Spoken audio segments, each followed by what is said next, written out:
அனைவருக்கும் வணக்கம். ஒரு 2 நாளாக தமிழகத்தையே உலுக்கின செய்தி, விஜய் சாரோட பிரச்சாரத்தில் 41 பேர் உயிரிழந்திருக்காங்க. இன்னும் பல பேர் சிகிச்சை பெற்றுக்கிட்டுருக்காங்க. அவங்க எல்லாம் உயிர் பிழைக்கணும், மீதி இருக்கவங்களுக்கு எதுவும் ஆயிடக்கூடாதுன்ட்டு நம்ம ஆண்டவனை வேண்டுவோம். இனிமேல் இந்த மாதிரி நிகழ்வு நடக்காமல் அரசியல் தலைவரும் சரி, காவல்துறையும் சரி, மற்ற நிர்வாகிகளும் சரி, எல்லாம் கவனமாக இருக்கணும். ஏன்னா உயிர் சாதாரண விஷயம் இல்லை. விஜயை பார்க்க போன எல்லாருமே பெரிய கோடீஸ்வரங்க, பரம்பரை பணக்காரங்க இல்லை, அன்னாடங்கட்சியில் இருப்பாங்க. நடுத்தர வர்க்கத்தை சேர்ந்திருப்போம். நடுத்தர வர்க்கத்திலேருந்து ஒரு உயிர் போகுங்கிறது அந்த குடும்பத்துக்கு பெரிய இழப்பாகும். கட்சிகள் 20 லட்சம், 10 லட்சம், 5 லட்சம் சொல்கிறாங்க. இதெல்லாம் அது அந்த உயிருக்கு நிகராகாது. விலை மதிப்பில்லாத உயிர். அந்த உயிர் நம்ம ஒரு அரசியல் தலைவர் கூட இருக்கும். எல்லாருக்கும் அவங்க பாதுகாப்புக்கு எந்த அளவுக்கு முக்கியத்துவம் கொடுக்குறோமோ அந்த அளவுக்கு அவங்கள பார்க்க வர மக்களோட உயிருக்கும் அவங்களுக்கும் பாதுகாப்பு. விஜய் சாராக இருக்கட்டும், வேறு கட்சி தலைவராக இருக்கட்டும், தயவுசெய்து மக்களின் உயிருக்கு மதிப்பளித்து அதுக்கான இடத்த தேர்ந்தெடுத்து அங்கே போய் மக்களை பாருங்கள், சந்திங்க. உயிர் சாதாரண விஷயம் இல்லை. இதுக்கப்புறம் இது மாதிரி நடக்கக்கூடாது. இன்னொன்று எல்லாம் சொல்கிறாங்க, கூட்டி போகிறது தவறு, மிகப்பெரிய தவறு. ஏன்னா இவங்க என்ன காட்டலாம், அதனால் குழந்தை சந்தோஷப்படும்னு நினைக்கிறாங்க. இப்போ சந்தோஷமாக உயிரை போதுக்கப்புறம் அப்படி இப்படி சந்தோஷம் வரும். ஏன்னா ஒரு வீடியோ வைரல் ஆயின்னு இருக்கு. விஜய் பேசிட்டே இருக்காரு, லாஸ்ட்டாக ஒரு 2 மினிட்ஸ் 3 மினிட்ஸ் பேசுறாரு. அப்போயே ஒரு வீடியோ கிடக்குறாங்க, அப்பவும் அவர் பேசிட்டு தான் இருக்காரு. அப்போ நாங்கள் எப்படி எடுத்துக்கிறது, மக்கள் எப்படி எடுத்துக்கணும்? இல்லை அது எந்த அரசியல் கட்சி தலைவரும் சரி, ஒரு உயிருக்கு போராடிக்கிறாங்கிறத பார்த்துட்டு யாரும் பேச முடியாது சார். அது ஒரு கண்ணு படாமல் வந்திருக்கலாம், இல்லை அதை நீங்கள் பார்க்கல. கண்ணதில் ஒரு பிரச்சனைக்கும் போது ஒரு மனுஷனுக்கு பேச்சு வராதுங்க, யாருக்கும் பேச்சு வராது. அது அவருக்கு தெரியாமல் நடந்த நிகழ்வு. ஏன்னா அதுக்கு போனதுக்கப்புறம் தான் தடிட்டு நடந்திருக்கு. பேசும்போதே செருப்பு வீசியிருக்காங்க. இது எல்லாமே நம்ம ஒரு சைடாக பேசிடக்கூடாது இப்போ. ஏன்னா இது விசாரணை இருக்குது. விசாரணை கண்டுபிடிக்கப்படும் யார் தவறோ. ஏன்னா கொல்றது, ஒரு உயிரை துச்சமாக நினைக்கிறது, அப்படி யார் பண்ணி தான் சரி, அது கண்டிப்பாக நிச்சயம் அதுக்கு தண்டனை உண்டு.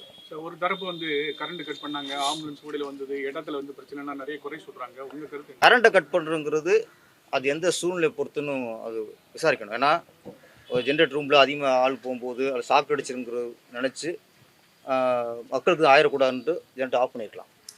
நான் அது ஜென்ரேட்டர் ஆஃப் பண்ணி அதனால் பேச்சு தடமும், லைட் ஆஃப் பண்ணனால ஒரு பேச்சு தடப்பட முடியாது. அது விசாரணை வரும். ஆனால் பொதுவாக அது தப்புன்னு நம்ம சொல்லிட முடியாது. ஒரு ஆனால் சில சொல்கிறாங்க, ஜென்ரேட்டர் ரூமில் மக்கள் அதிகம் ஆகிட்டாங்க, உள்ள தள்ளுமுன்னு நடந்துச்சு, அப்போ போய் ஆஃப் பண்ணாங்கிறாங்க. அது வேணும்னு ஆஃப் பண்ணாங்களா, வேணான்னு ஆஃப் பண்ணாங்களா, இல்லை சதியா அப்படிங்கிறது விசாரணை தெரியும். சார், எல்லாரோட பிரதான கேள்வி என்னன்னா, இது மாதிரி நடந்துச்சு, அவர் போகும்போது நம்ம பத்திரிகையாளர்லாம் கேள்வி கேட்குறாங்க, அதுக்கு ஆன்சர் பண்ணாமல் ஏர்போர்ட் போகிறாரு. ஏர்போர்ட்டில் போயிட்டு அழகாக எல்லாரும் கூட ஃபோட்டோ எடுக்கிறாரு, ஸ்மைல் பண்ணி பண்ணுறாரு. அதுக்கப்புறம் கூட ஒரு எந்த வித எடுத்து ஸ்மைல் பண்ண வீடியோ இப்போ எடுத்ததில்லை, அது ஏற்கனவே ஏர்போர்ட்டில் எடுத்த வீடியோ. சில விசமிகள் அந்த வீடியோவை பயன்படுத்துகிறாங்க. இல்லை, அது திமுக பரப்புறாங்கன்னு சொல்கிறாங்க. நான் அதான் சொல்ல வந்தேன், அது திமுக பரப்புறாங்க சொல்ல வராங்க. இப்போ நீங்கள் என்ன சொல்ல வரீங்க, அவர் அங்கே இருந்துக்கணுமா இருக்கக்கூடாதா? அங்கே இருந்துக்கக்கூடாது. ஏன்னா சில சூழல் போகணுமாங்கிறது நம்ம யோசித்து தான் போகணும். இப்போ இன்றைக்கி முதலமைச்சர் போயிடலாம், துணை முதலமைச்சர் ஈஸியாக போயிடலாம். மற்ற அதிகார பலம் இருக்குது. இன்றைக்கி அவங்களுக்கு காவல்துறை ஃபுல் சப்போர்ட் பண்ணோம். அதிகாருக்கு அதிகார பலம் இல்லை. இன்றைக்கி அதிகார வர்க்கத்துக்கு எதிராக தான் இருக்கவர். இன்றைக்கி ஆளுங்கட்சிக்கு எதிராக தான் பேசிக்கிருக்காரு. அப்படி இருக்கும்போது திரும்பி போயிருந்தாருன்னா அவருக்கு எதுவும் ஆகாது, அவருக்கு எது அசிங்கம் நடந்துடாங்கிறதுக்கு என்ன உத்தரவாதம்? இறந்துட்டாங்க. எல்லா கட்சி தலைவரும் போய் இறுதிமுறை செலுத்தினாங்க. ஏன் கலைஞர் போல? காமராஜருக்கு போனார் கலைஞர், ஏன் எம்ஜிஆருக்கு போல? அங்கே போக முடியாது. அங்கே என்ன நடக்கும் தெரியாது, என்ன சூழலும் தெரியாது. அங்கே ஒரு உணர்ச்சி பேசாரோ ஆளுங்கட்சி இல்லாதவங்க போய் சிக்கிட முடியாதுங்க. கட்சி தொண்டர்கள் பாக்கி தலைவர்கள் யாருமே அங்கே இல்லையே சார். அதுக்கு எல்லாருக்கும் பயம் இருக்கு சார். அங்கேயே விஜய் சாருக்குள்ள பயம் அவங்களுக்கு இருக்கும். ஏன்னா அங்கே விஜயை பிடிக்காதவர்கள், அந்த விஜய் சார் கட்சி வளருங்கிறதுல எரிச்சல் உள்ளவர்கள், அவங்க இந்த ஆள் வரும்போது அவங்கள ரெவடியில் வச்சோ இல்லை அவங்க ஆட்களை வச்சோ கட்சி தொண்டர்கள் தானே சார் அங்க இல்லை இல்லை ஏன் சார் நான் கேட்குறேன் சீமான் போனார்ல எவ்வளோ அசிங்கப்பட்டார் ஒருத்தர் கேட்குறாங்க அங்கே உங்களுக்கு நக்கா பார்க்க கேட்குறாப்புல ஒருத்தர் யார் சார் தடுத்தீங்க இங்கே ஒரு சீமான் கட்சி தலைவர் தானே எதுக்காக போகிறாரு இங்கே அங்கே உயிருக்கு போகிறதுக்குள்ள பார்க்க போகிறாரு ஒரு அரசியல்வாதி ஒரு மக்களுக்கு சப்போர்ட்டாக இருக்கணும் ஆறுதலாக இருக்கணும்னு போகிறாரு அங்கே என்ன கேட்குறாங்க நீ என்ன போய் புடுங்க போகிறீங்க கேட்குறாங்க நீ என்ன போய் நக்க போகிறீங்க என்ன வார்த்தைகள் இது அதை மீற போகிறார்ல அப்போ சீமான் சாருக்கு அப்படி ஒரு நிகழ்வு நடக்கும்போது இன்னைக்கு விஜய் சார் போயில அவர் குஸ்லி ஆனது போனாலோ வேறு எதாவது நடக்கும்ல நீங்கள் ஈஸியாக கேட்டுருவீங்க இன்றைக்கி அங்கே எதாவது நடந்தால் யார் பொறுப்பதுக்கு சில இடங்களில் அங்கே போகாமல் தவிர்ப்பது நல்லது நீங்கள் கேள்வி வைப்பீங்க சில விமர்சனம் வரும் இந்த விமர்சனத்துக்கு பயந்து இந்த கேள்விக்கு பயந்து உள்ளே போயிட்டு இன்னும் அசிக்கப்பட்டால் அது நல்லா இல்லை பாதிக்குமா பாதிக்காதுங்கிறது விசாரணை நடக்குதுல்ல இந்த சாவுக்கு என்ன காரணம் சதியா இல்லை வெறும் விபத்தா இந்த விசாரணை முடிவு தான் இது இன்னும் விசுவரம் வளருமா பேர் இழப்பு வந்து சரி அவங்க கட்சியோட சரியான கட்டமைப்பு இல்லைன்னு சொல்லிட்டு தான் இவ்வளவு பிரச்சனை இப்ப நடந்திருக்குன்னு சொல்லியிருக்காங்க அது வந்து கட்சி கட்டமைப்பு விஜய் சார் வந்தால் எவ்வளோ கூட்டம் வருதுன்னு அவங்க 10,000 வரும்னா அதை நம்புறதுக்கு இந்த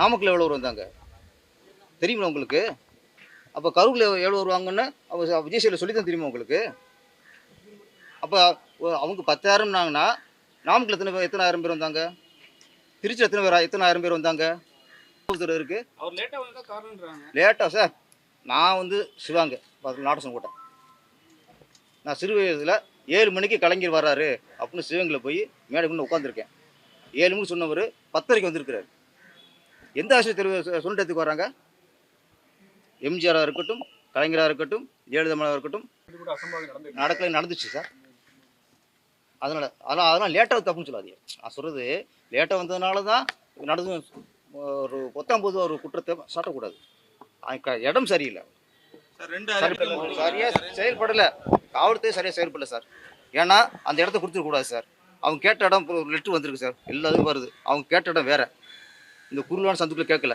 அவங்க கேட்டது பெரிய இடம் கேட்டிருக்காங்க அதையும் கொடுக்கல லைட் ஹவுஸ் கேட்டிருக்காங்க சார் அங்க வந்து ஒரு பாலம் இருக்குல்ல இவ்வளவு ஜனங்க சேர்ந்து பாலத்துல ஏதாவது ஆச்சுன்னா யார் பொறுப்பு அப்ப நீ கரூரே கொடுக்காதீங்க நான் சொல்றேன் ஒரு பெருசு கேட்குறாங்க அப்போ இந்த இடத்துல 25,000 30,000 பேர் தாங்காது அப்படின்னா கொடுக்காதீங்க சார் எனக்கு அரசியல் தெரியாது சார் நான் கேட்குறேன் சார் எனக்கு தெரியாது சார் குஸ்லானதுக்கு அரசியல் அவ்வளோ தெரியாது சார் அனுபவம் இல்லை சார் விஜய் சாருக்கு அனுபவம் இல்லை சார் நீங்கள் சொல்லுங்கள் சார் தாங்காத கரூருக்கு அவுட்டில் போங்க எல்லா ஊரும் அவுட்டில் கொடுங்க நீங்கள் நான் சொல்கிறேன் நான் வந்து இப்போ விஜய் சார் வந்து சரின்னு சொல்ல அந்த இடம் கெட்ட தப்பு விஜய் சார் கெட்ட தப்பு சார் நீங்கள் சார் கொடுக்குறீங்க யார் சார் அரசு யார் இங்கே இப்போ இருக்குது அவங்க நினச்ச இடத்துல நான் கேட்குறேன் விஜய் சார் நினச்ச இடத்துல கூட்டம் போட முடியுமா முடியாதுல்ல உங்களோட அனுமதி கேட்கணும்ல நீங்கள் அனுமதி கொடுத்தா தானே அவங்க கூட்டம் போடுறாங்க நீங்கள் அனுமதி கொடுத்தீங்க ஸ்ட்ராங்காக இருங்க சில சினிமா பிரபலங்கள் வந்து விஜய் வந்து அரெஸ்ட் பண்ணணும்னு சொல்லியிருக்காங்க அது வந்து சில ஒரு வந்து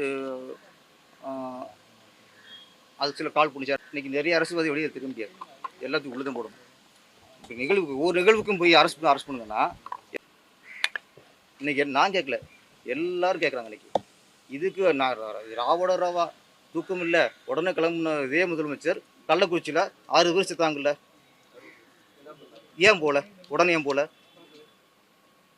மெரினா பீச்சில் விமான ஷோ கள்ளக்குறிச்சியில் ஹாஸ்பிட்டலில் வரிசை பணத்தை போட்டு பதறாங்க ஏன் போகலாம் இன்னைக்கு அன்னைக்கு சென்னையில் தான் இருக்காரு முதல்வர் துணை முதல்வர் சென்னையில் தான் இருக்காரு விமான சொல்ல 5 பேர் செத்தான்ல போய் பார்த்தீங்களா இல்லை நீங்கள் எல்லா உயிரும் ஒன்றா நடக்கணும் எல்லா உயிரும் ஒன்றா நடக்கும் எல்லா சூழ்நிலையும் இருக்கிற முதலமைச்சர் துபாய் போகிறாரு போயிட்டார்ல உடனே திரும்பி போகிறாரு இதே கள்ளக்குறிச்சியில் செத்தாங்கல்ல அன்னைக்கு துணை முதல்வர் இங்கே இருந்தார் ஏன் போல துபாய் போனவர் உடனே திரும்பி போக முடியுது இங்கே தமிழ்நாட்டில் இருந்துட்டு ஏன் பக்கத்தில் ஒரு 50 கிலோமீட்டர் போகிறீங்க போக முடியல ரஜினி சார்